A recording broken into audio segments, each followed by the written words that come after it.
عزیز طلباء السلام علیکم ورحمۃ اللہ وبرکاتہ۔ میرا نام محمد طارق، میں آپ کا مطالعہ پاکستان کا استاد ہوں۔ عزیز طلباء، آج ہم نے چیپٹر نمبر 2 اور اس کا جو ٹاپک ہے ریاست کا استحکام اور آئین کی تیاری 1947 تا 1956۔ آج ہم نے یہ ٹاپک پڑھنا ہے پاکستان کو آغاز ہی میں آئین سازی کی مشکلات سے دوچار ہونا پڑا۔ دیکھیں بیٹا عزیز طلباء،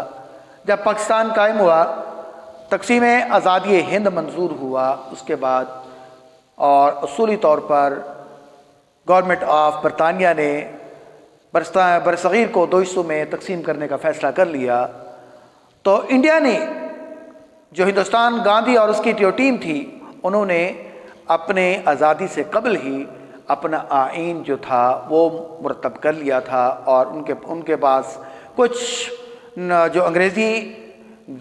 قوانین تھے ان کے اوپر عمل درآمد کیا گیا، اور اس کے علاوہ کچھ اس کے اندر ترامیم کر کے انہوں نے بھی اپنا آئین بنا لیا تھا۔ لیکن پاکستان کے قیام کے بعد پاکستان کو بہت ساری مشکلات سے دوچار ہونا پڑا، جیسے مثال کے طور پر ریڈ کلف ایوارڈ، اس میں جو ہے نا پاکستان کی غیر منصفانہ تقسیم ہے، یعنی وہ علاقے جہاں مسلمان اکثریت کے علاقے تھے ان کو انڈیا کے حوالے کر دیا گیا اور پاکستان کے ساتھ ناانصافی کی گئی۔ اسی طریقے سے مہاجرین کی آباد کاری، اور پھر دوسرے نمبر پر انتظامی مشکلات، یہ وہ چیزیں تھیں جو آئین سازی کے لیے جو ہے نا رکاوٹ کا سبب بنی۔ اور اس کے ساتھ ساتھ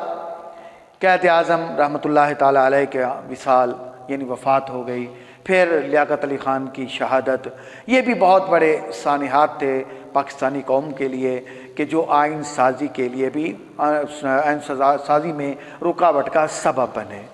پھر بھی عظیم مملکت، یہ جو مملکت خداداد ہے، یہ بھی پھر بھی اللہ تعالیٰ نے، کیونکہ کلمے کے نام پر حاصل کی گئی تھی، لا الہ الا اللہ محمد رسول اللہ کے نام پر حاصل کی گئی تھی، تو اس کا سلسلہ چلتا رہا۔ لیکن پہلی آئین اسمبلی جو ہے اس کا اجلاس 1947 کے اندر ہوا۔ 16 اگست 1947 کے اندر اس کا اجلاس بلایا گیا اور اس کے اندر آئین سازی پر غور کیا گیا کہ پاکستان کیونکہ کلمے کی نام پر بنیاد پر حاصل ہوا ہے۔ دیکھیں عزیز طلباء، ہمارے کیوں پاکستان جو ہے مسلمانوں کا اور کلمے کے نام پر حاصل کیا گیا ہے، اور اس کے اندر جو آئین ہے وہ قرآن و سنت کے مطابق، یعنی جیسے قائد اعظم رحمۃ اللہ تعالیٰ علیہ نے ایک جگہ ارشاد فرما دیا تھا کہ ہم نے یہ پاکستان کا ٹکڑا پاکستان اس لیے حاصل نہیں کیا کہ ہم اس کو ایک وہ کرتے ہیں عملی تجربہ، اس کے لیے ہم اس کو عملی تجربہ گاہ بنائیں گے، یعنی ہم اس کے اندر قرآن سنت کے قانون کو نافذ کریں گے، جس کے اندر رہ کر مسلمان اپنی اسلامی روایات، اپنی ثقافت اور کلچر کے مطابق زندگی بسر کر سکیں۔ تو قرآن سنت کا جو قانون ہے وہ موجود تھا، ہمیں اس میں زیادہ محنت کرنے کی ضرورت نہیں تھی، کیونکہ اسلام ایک ضابطہ حیات ہے۔ اسلام کے اندر وہ تمام قوانین جو عائلی زندگی کے ہیں، معاشی زندگی کے ہیں، معاشرتی زندگی کے ہیں، اور زمینی اصلاحات وغیرہ وغیرہ جو بھی ہیں، ہر قسمی معلومات قرآن و حدیث کے اندر ہمارے پاس موجود ہیں۔ تو بس تھوڑی سی اس میں ہم نے تھوڑی بہت ترمیم کر کے اسی کو نافذ کرنا تھا۔ لیکن پھر بھی کیوں پاکستان میں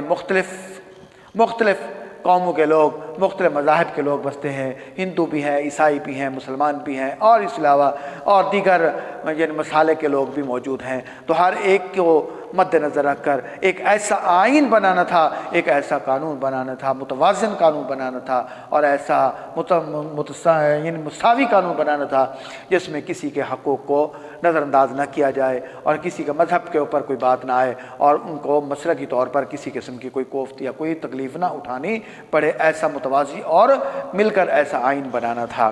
تو اس کے لیے قائد اعظم رحمۃ اللہ علیہ نے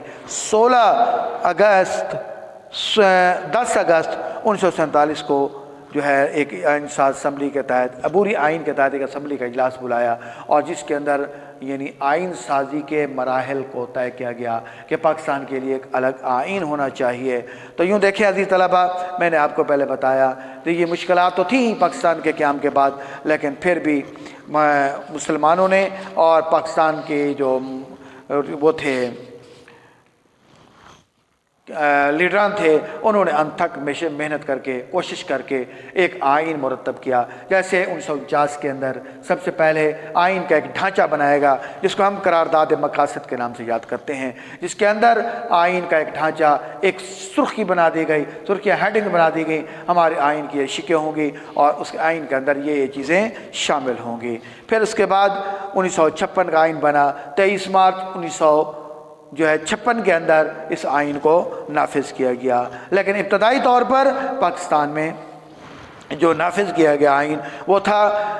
گورنمنٹ آف انڈیا ایکٹ 1935 میں. جو گورنمنٹ آف انڈیا ایکٹ ہے 1935 کے اندر ایک ایکٹ بنایا گیا تھا, اس میں کچھ ترامیم کر کے قیام پاکستان کے بعد اسی 1935 کے ایکٹ کو نافذ کر دیا گیا, اس ملک کے اندر نافذ کر دیا گیا. اور اسی کے تحت 1956 تک, جب تک 1956 کا آئین نہیں بنا, اسی کے مطابق ہمارے عدالتی فیصلے, ہمارے حکومتی معاملات چلتے رہے. پھر جب 1956 کا آئین نافذ بنا اور بننے کے بعد نافذ کر دیا گیا, پھر جو پاکستان کا جو کے اندر 1935 جو گورنمنٹ آف انڈیا کا ایکٹ تھا اس کو منسوخ کر دیا گیا. لیکن آج بھی پاکستان کی کچھ عدالتی نظام جیسے دیوانی کی عدالتوں کے اندر یا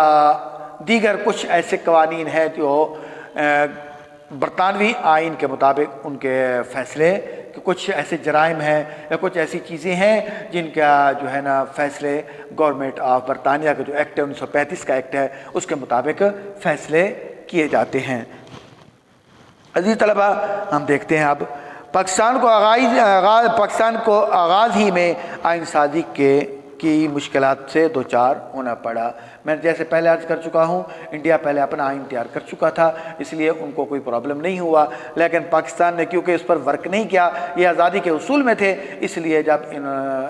پاکستان کا قیام عمل میں آیا تو سب سے پہلے انہوں نے گورنمنٹ آف انڈیا ایکٹ جو 1935 کا ہے اس میں کچھ ترامیم کر کے, یہ تبدیلیاں کر کے اس کو پاکستان کے اندر نافذ کر دیا گیا. تو قیام پاکستان کے وقت حکومتی امور چلانے کے لیے کوئی آئین موجود نہ تھا. میں پہلے عرض کر چکا ہوں کہ اگر آئین سازی پر ورک کیا جاتا تو آئین بن چکا ہوتا اور قیام پاکستان. اور میں پہلے عرض کر چکا ہوں کیونکہ آئین جو ہے قرآن سنت کی روشنی میں ہمارے پاس موجود تھا, قرآن کی صورت میں, احادیث کی صورت میں ہمارے پاس آئین موجود تھا, اس لیے ہمیں اس پر اتنا ورک کرنے کی ضرورت نہ تھی اور اتنا ورک نہ کرنے کی ضرورت پڑتی. لیکن کیونکہ ابتدائی مشکلات تھیں جس کی بنا پر یہ زیادہ مسلمانوں کو اور پاکستان کے آئین کے لیے ہمیں ورک کرنا پڑا, تو لہٰذا گورنمنٹ آف انڈیا ایکٹ 1935 کو بعض ترامیم کے ساتھ اپنایا گیا. چونکہ یہ آئین نئی مملکت کے تقاضوں اور امنگوں کے مطابق نہ تھا, کیونکہ بیٹا میں نے پہلے بتایا کہ کیونکہ یہ جو آئین تھا یہ کچھ چیزوں کو پر فیصلہ سازی یا حکومت چلانے کے لیے کام آتا تھا, لیکن اس کے اندر مکمل حکومتی امور چلانے کے کوئی وہ چیز قوانین موجود نہ تھے. اس لیے اس کی جگہ قومی احساسات سے ہم آہنگ آئین بنایا گیا جس کے تحت وفاقی نظام رائج کیا گیا. 10 اگست 1947 کو عبوری آئین کے تحت آئین ساز اسمبلی کا اجلاس بلایا گیا. یہ اسمبلی آئین سازی کے علاوہ مرکزی پارلیمنٹ کا کردار بھی ادا کر رہی تھی, یعنی بیک وقت آئین سازی کا کام بھی شروع ہو گیا اور ساتھ ساتھ مرکزی پارلیمنٹ کا بھی, یہ مرکزی آئین ساز اسمبلی جو تھی منتخب کی گئی. شروع کے اندر اس آئین ساز اسمبلی کے جو ارکان کی تعداد تھی وہ 69 تھی اور اس کے بعد پھر 10 ارکان کا اضافہ کر دیا گیا, بعد میں یہ 79 پر مشتمل ہو گئی. اور دیکھیں بیٹا ابتدائی مشکلات کے طور پر اگر دیکھا جائے آئین سازی کے اندر سب سے پہلے پاکستان کی جو تقسیم تھی وہ غیر منصفانہ تھی اور پاکستان کو جو مسلم اکثریت علاقے ان سے محروم کر دیا گیا اور ساتھ ہی پاکستان کو 2 لخت یعنی 2 ٹکڑوں میں تقسیم کیا گیا. بنگلہ دیش جو آج موجودہ بنگلہ دیش ہے وہ, اور دوسرا یہ پاکستان اور موجودہ پاکستان. اور بنگلہ دیش کو مشرقی پاکستان کہا جاتا تھا اور یہ موجودہ پاکستان اس کو مغربی پاکستان کہا جاتا تھا. اور دونوں قوموں